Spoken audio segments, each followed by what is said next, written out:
Party के double engine का मतलब सुरक्षा, सुशासन और विकास। याद करिए, कांग्रेस की सरकार के समय क्या होता था, कौन नहीं जानता है। बेटी सुरक्षित नहीं थी और व्यापारी का कोई सम्मान नहीं रह गया था। बहनों और भाइयों, कौन नहीं जानता है, आज से 14 वर्ष पहले मिर्चपुर में क्या हो गया था। दलित बेटी और पिता को एक साथ जला दिया गया था। बहनों और भाइयों, समाज में जब तक बेटी और बहनों की सम्मान की रक्षा समाज नहीं करेगा, तब तक समाज का भविष्य बहुत उज्जवल नहीं हो सकता। और ये सुरक्षा की गारंटी केवल भाजपा की सरकार है। विरासत के सम्मान की रक्षा का एहसास केवल भाजपा है। कैथल से और कलायत से हजारों और लाखों की संख्या में श्रद्धालु आता है उत्तर प्रदेश में कावड़ यात्रा के लिए। याद करिए, 2017 के पहले कावड़ यात्रा नहीं निकलने दी जाती थी। जब तक भाजपा की सरकार नहीं थी, कांग्रेस की और अन्य दलों की सरकारें थी, वे कावड़ यात्रा नहीं चलने देते थे। 17 में जब मैं आया, मैंने कहा ये कावड़ यात्रा क्यों नहीं चलती है। लोगों ने कहा कि कुछ लोगों को परेशानी होती है। तो मैंने कहा वे अपने घरों में रहे ना, कौन जरूरत है उनको बाहर निकलने की। जिनको परेशानी हो अपने घर में रहे। लेकिन कावड़ यात्रियों के मार्ग में कोई बाधा पैदा करेगा तो कठोरतापूर्वक हम कार्रवाई करेंगे।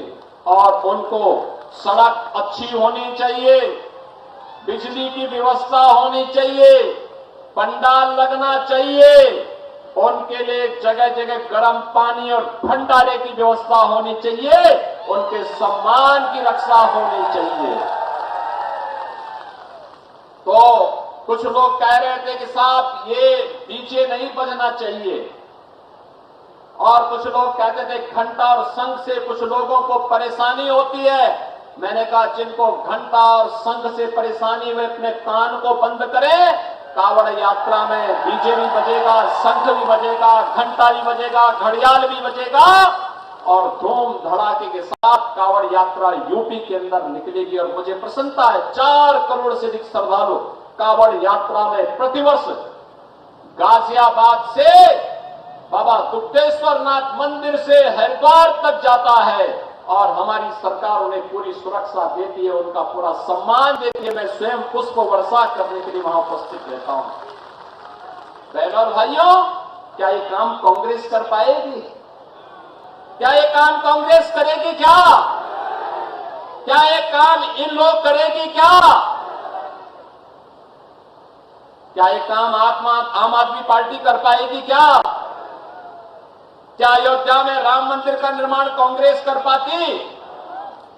क्या कश्मीर में धारा 370 एक कांग्रेस हटा पाती?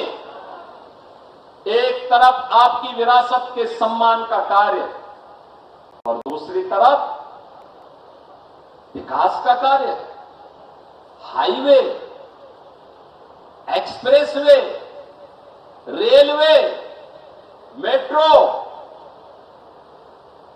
इलेक्ट्रिक बसेज, ये तो आपको मिल ही रहे हैं। कहीं आईआईटी, कहीं आईएम, कहीं एम्स, कहीं मेडिकल कॉलेज, कहीं स्पोर्ट्स यूनिवर्सिटी, कहीं स्पोर्ट्स कॉलेज, ये सभी भी तो डबल इंजन की सरकार ने दिए। और यह भी दिया है, बहनों और भाइयों, ये कांग्रेस तो केवल झूठे वायदे करती थी, खटाखट वाली थी ये सरकार, केवल खटाखट ही करती रही, क्योंकि इन्होंने देश को सपाचट किया था। इसलिए अब मैं आपसे कहने के लिए आया हूं, एक तरफ विकास, सुरक्षा, सुशासन और विरासत का सम्मान, और साथ साथ गरीबों के लिए वेलफेयर की स्कीम। याद करिए, पाकिस्तान में लोग भूखों मर रहे हैं, भारत 80 करोड़ लोगों को फ्री में राशन की सुविधा का लाभ दे रहा है। वहां स्वास्थ्य की सुविधा में लोग मर रहे हैं। भारत 60 करोड़ लोगों को 5 लाख रुपए की आयुष्मान भारत की सुविधा दे रहा है। और अब तो मोदी जी ने यह भी कह दिया है कि 70 वर्ष से ऊपर के हर एक बुजुर्ग को प्रतिवर्ष 5 लाख रुपए में फ्री में स्वास्थ्य की सुविधा उपलब्ध करवाएंगे। 5 लाख रुपए, कोई भी बुजुर्ग होगा 5 लाख रुपए का स्वास्थ्य बीमा उसको फ्री में। बहनों और भाइयों, 12 करोड़ किसान परिवारों को किसान सम्मान निधि, 12 करोड़ गरीबों के घर में शौचालय का निर्माण, 10 करोड़ गरीबों के घर में उज्ज्वला योजना का कनेक्शन, फ्री में सिलेंडर यह पहुंचाने का काम भी मोदी जी ने किया है। 4 करोड़ गरीबों के मकान भी बन गए हैं।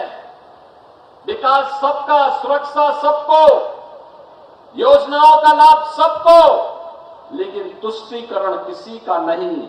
सबका साथ और सबके विकास के भाव के साथ मोदी जी के नेतृत्व में डबल इंजन सरकार ने कार्य किया है। और इसलिए बहनों और भाइयों, मैं आपके पास आया हूं आपसे कहने के लिए, कांग्रेस का हाथ माफियाओं के साथ,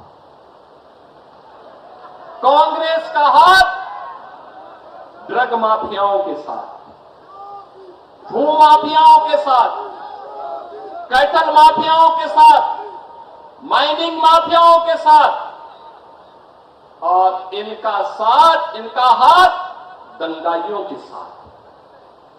ये जितने दंगाई होते हैं, यूपी में तो पिछले 7.5 वर्ष में दंगा नहीं हुआ, लेकिन इससे पहले दंगे बहुत होते थे। हर दूसरे तीसरे दिन एक दंगा होता था, महीनों महीनों चलता था, महीनों महीनों चलता था, कर्फ्यू लगा रहता था।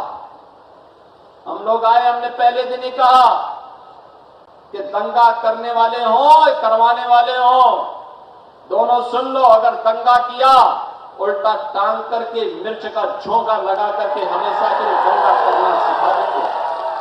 आज बहनों और भाइयों, यूपी के अंदर दंगा नहीं होता है। किसी बेटी की इज्जत के साथ कोई खिलवाड़ नहीं कर सकता, किसी व्यापारी का कोई अपहरण नहीं कर सकता, किसी अन्नदाता किसान की फसल को कोई जबरन नहीं काट सकता, किसी नौजवान की नौकरी और रोजगार के साथ कोई खिलवाड़ नहीं कर सकता।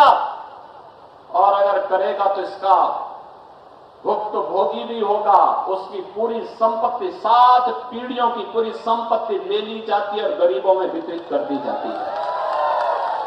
और इसलिए बहनों और भाइयों, आज मैं आपसे कहने के लिए आया हूं, ये लड़ाई विकास की भी है, सुशासन की भी है, उज्जवल भविष्य की भी है। Drug mafia, mining mafia, cattle mafia, mining mafia, इनमें से किसी को हम फिर से पनपने नहीं देंगे। इस संकल्प के साथ जुड़ने का भी है। और इसलिए 5 अक्टूबर को शारदीय नवरात्रि की तृतीया तिथि पर हरियाणा वासियों को एक विकसित हरियाणा के लिए, एक धाकड़ हरियाणा के लिए अपने प्रतिनिधियों का चुनाव करना है, जो हरियाणा के अंदर फिर से डबल इंजन सरकार बना सके। और श्रीमती कमलेश दाड़ा जी जैसा कोई उत्तम प्रत्याशी दूसरा इस मैदान में कवायद में नहीं है।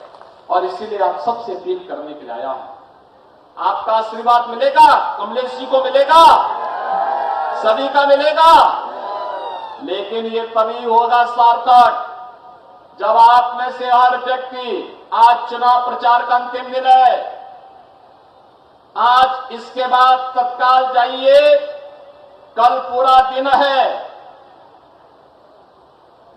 कम से कम हर व्यक्ति 10-10 नए लोगों को बीजेपी के कमल खिलाने के लिए वोट देगा। और कभी दीपावली में मां लक्ष्मी यहां का विकास लेकर के आएगी।